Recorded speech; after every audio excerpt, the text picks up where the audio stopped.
विधान परिषद सभापतींची निवड तत्काळ करा, मविया या नेत्यांचं राज्यपालांकडे मागणी। आदित्य ठाकरे, अंबादास दानवे, सतीश पाटलांनी घेतली राज्यपालांची भेट।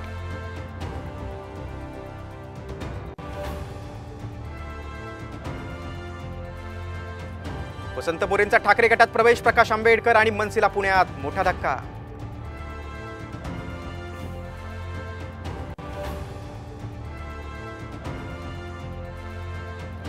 समृद्धी महामार्गात कोट्यावधींचा घोटाळा, राधेश्याम बोपलवारांनी 3000 कोटींचा घोटाळा केला, आमदार रोहित पवारांचा गंभीर आरोप।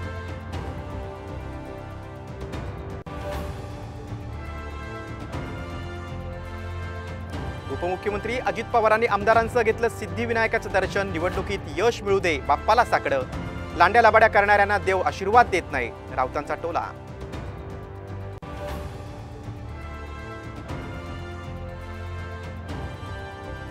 आरक्षणाच्या प्रश्नावर आज सर्वपक्षीय बैठक, शरद पवार, उद्धव ठाकरे, राज ठाकरेंसह प्रकाश आंबेडकरांनाही बैठकीचं निमंत्रण।